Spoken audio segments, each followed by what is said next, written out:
Damla Nəşriyyatı 3-cü sinif Azərbaycan dili Yarpak test kitabı səhifə 78 sual 1. Bu sualımız kiçik summativ qiymətləndirmə bölməsinə aiddir. Hansı cümlədəki sahil sözü xüsusi isimdir və böyük hərflə yazılmalıdır? A bəndi. Dəniz ləpələri sahilin isti qumunu yalayaraq irəli cumur, təkrar geri çəkilirdi.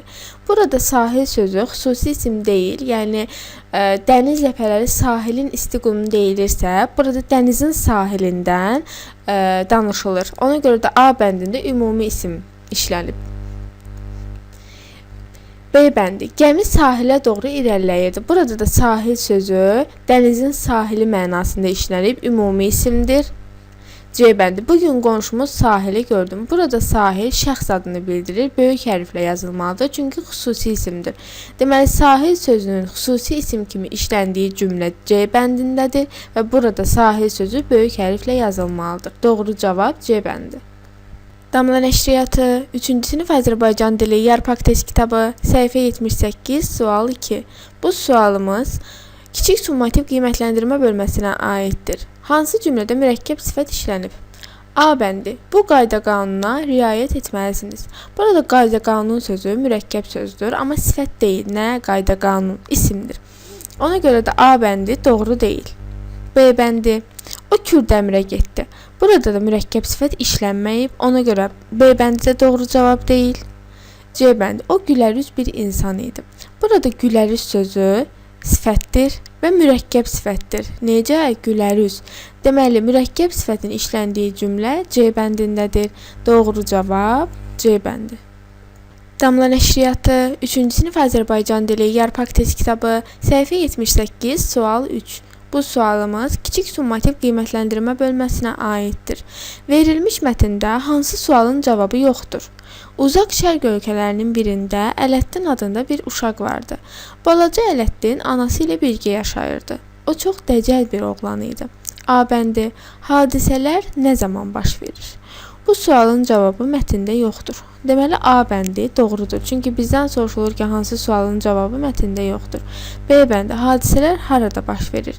Hadisələr uzaq şərq ölkələrinin birində baş verir. Yəni, bu məlumat mətndə var. Ona görə də B bəndi doğru deyil. C bəndi. Baş qəhrəman kimdir? Baş qəhrəman da var. Baş qəhrəman Ələddindir.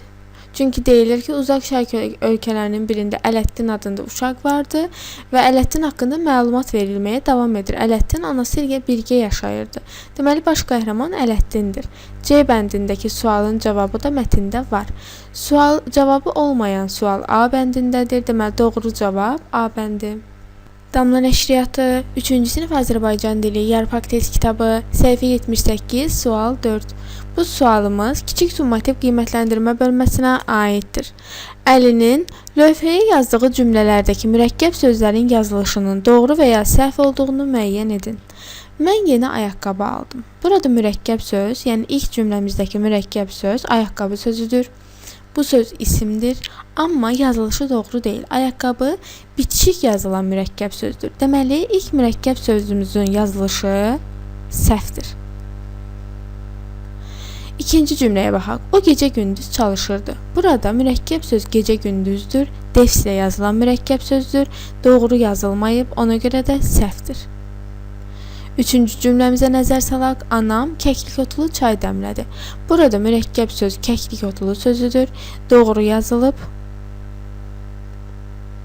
Deməli, 3 mürəkkəb söz var.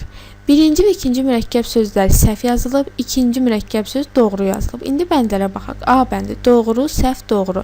Burada ardıcıllıq yanlışdır. B bəndi doğru, doğru, doğru. Burada da yanlışdır. C bəndi səhv, səhv, doğru. Bəli, buradakı ardıcıllıq bizim qeyd etdiyimiz kimidir. Ona görə də doğru cavab C bəndi. Damla Nəşriyyatı 3-cü sinif Azərbaycan dili Yarpak test kitabı səhifə 78 sual 5. Bu sualımız kiçik summativ qiymətləndirmə bölməsinə aiddir. Aşağıdakı sözlərdən hansı həm isim, həm də sifət kimi işlənə bilər? A bəndi gül. Gül sözü həm isimdir, nə gül, yəni çiçək mənasında, həm də gülmək mənasında. Bu artıq feil kimi işlənir. Feil nitq hissəsini biz hələ keçməmişik. Sadəcə olaraq gül sözünün hansı nitq hissələri olduğunu mən qeyd etdim. B bəndi oynaq. Oynaq həm isimdir. Bu bədən üzvümüz mənasında nə oynaq. Həm də necə oynaq. Bu artıq sifət olur. Yəni həm isim, həm də sifət kimi işlənə bilən bir sözdür. B bəndi doğrudur. C bəndinə baxaq. Çalışqan. Necə çalışqan? Çalışqan sözü yalnız sifətdir, başqa nitq hissəsi kimi işlənə bilməz. Ona görə də verilən sözlər arasında yalnız B bəndindəki söz həm isim, həm də sifət kimi işlənə bildiyinə görə doğru cavab B bəndi. Damla nəşriyyatı 3-cü sinif Azərbaycan dili yarpaq test kitabı səhifə 78 sual 6. Bu sualımız kiçik summativ qiymətləndirmə bölməsinə aiddir. Hekayədə hansı rəng bildirən sifətdən bəhs edilir? Mən ən önəmli rəngəm. Mən yaşamın və ümidin rəngiyəm.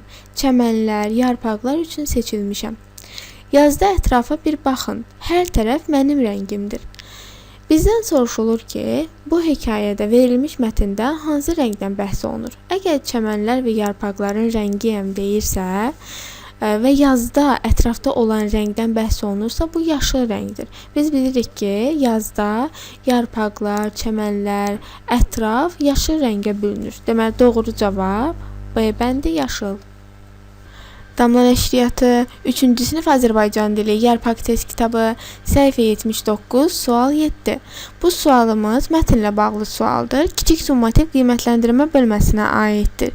Mətnlə bağlı sual olduğuna görə biz əvvəlcə mətnimizə nəzər salmalı, daha sonra sualımızın doğru cavabını müəyyən etməliyik.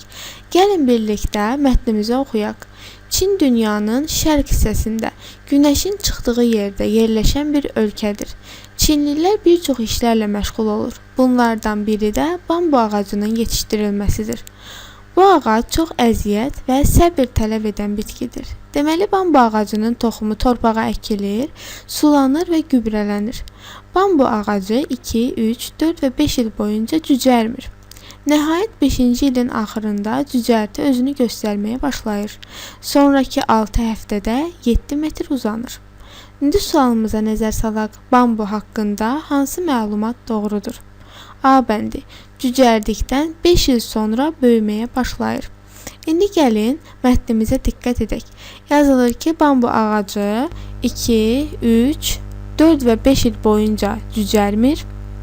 Nəhayət 5-ci ilin axırında cücərti özünü göstərməyə başlayır. Yəni 5 il sonra böyüməyə başlamır. 5-ci ilin axırında böyüməyə başlayır. Deməli, A bəndindəki məlumat doğru deyil. B bəndi. Dadlı və şirəli meyvələri olur. Bu da yanlış bir məlumatdır. Çünki mətn daxilində belə bir məlumat yoxdur. C bəndi yetişdirərkən tələsmədən gözləmək lazımdır. Bəli, bu doğru məlumatdır. Çünki qeyd olunur ki, bambu ağacının toxumu torpağa əkilir, sulanır, gübrələnir və 2, 3, 4, 5 il boyunca cücərmir. Yəni, müəyyən müddət ərzində tələsmədən gözləmək lazımdır.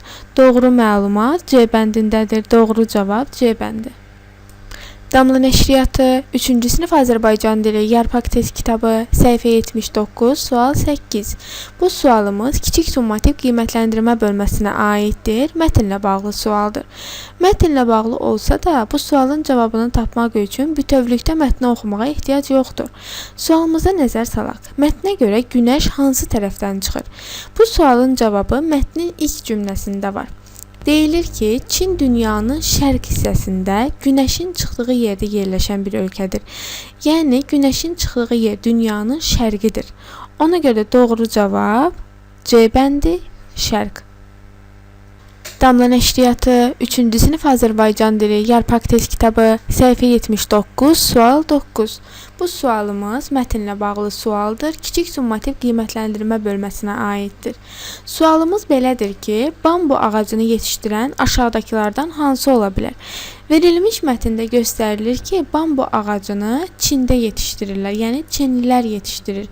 Biz verilmiş şəkillər içərisində Çinli olanın şəklini tapmalıyıq. Yəni, burada onların geyimi, xüsusiyyətləri, üz quruluşu verilir. Məsələn, B bəndində görürük ki, verilən təsvirdə Çinli təsvir olunub. Yəni şəkil Çinli şəklidir.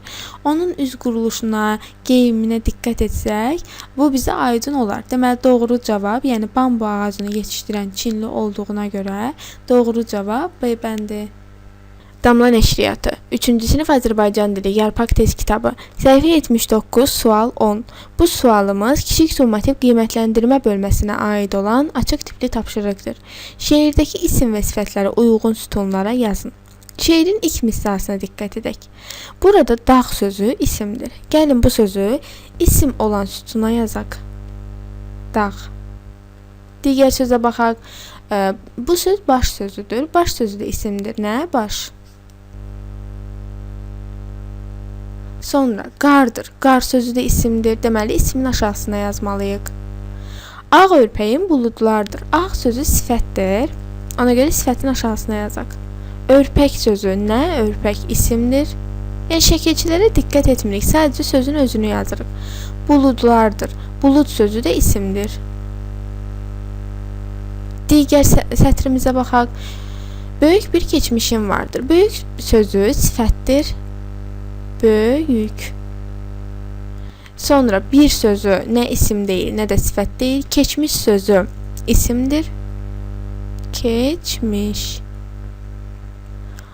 Sonra digər sətrə baxaq. Bilinməyir, yaşın sənin. Yaş sözü isimdir. Bu sətirdə başqa isim və sifət yoxdur.